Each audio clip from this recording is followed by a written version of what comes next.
Welcome back to another edition of ESBR's Final Predictions, where we'll be discussing the return of Danny Garcia against 160-pound title holder Erislandy Lara on the Canelo vs. Berlanga undercard at the T-Mobile Arena this weekend.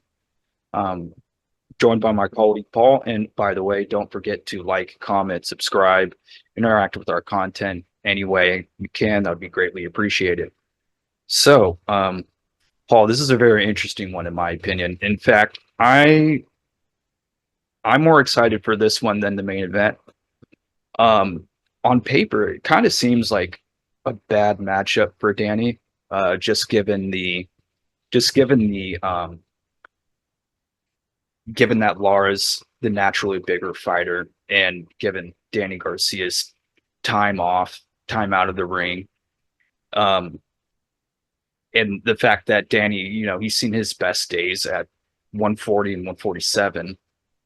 I do think that the fact that Lara isn't really he doesn't really have the most sturdy chin, and he's 41 years old. I think those factors make this a little bit more interesting. Um, just quickly, what do you think of this matchup, and how do you think it's going to go? Yeah, thanks very much, Thomas. An interesting breakdown there. I always like to listen to you talking about boxing. You know far more about the US fighters than we certainly do over here. But yeah, I agree with what you're saying, mate. In terms of competitiveness, I believe this is a better fight and one I'm more looking forward to than the main event, as you alluded to there.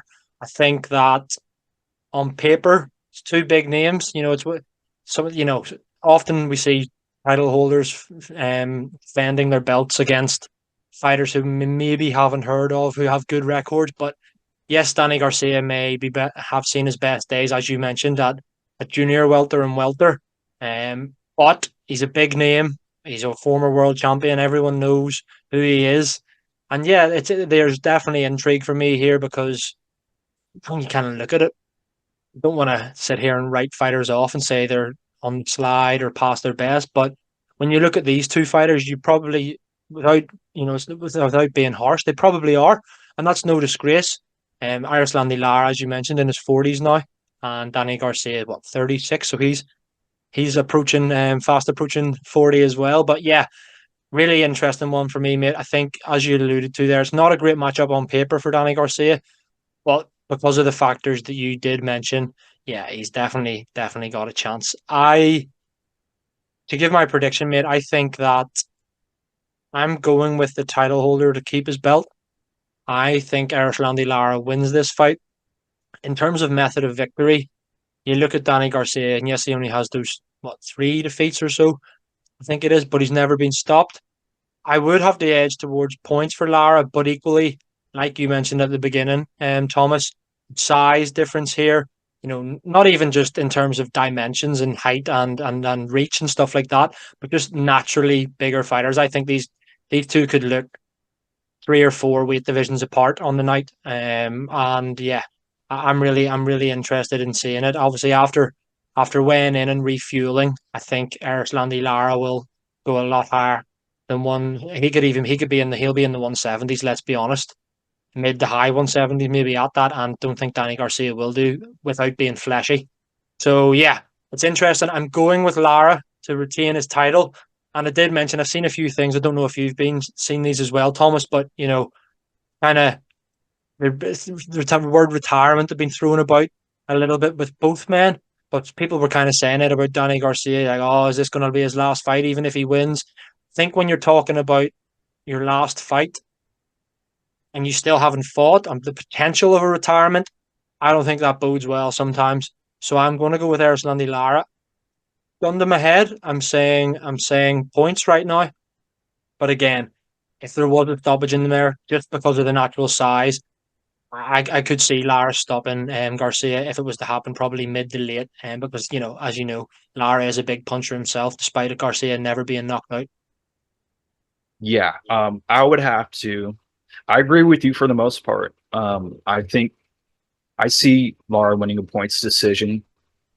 However, I wouldn't be surprised. I think perhaps maybe at some one or two points during the fight. Uh, Garcia catches Lara on the chin, maybe puts him down, makes it a tough fight. But I think that Lara will win the majority of the rounds, and win the fight on points. So yeah, we both got Lara on points. Not really any shock there. He's favorite to win. Um, I was, we both you kind of touched on it already.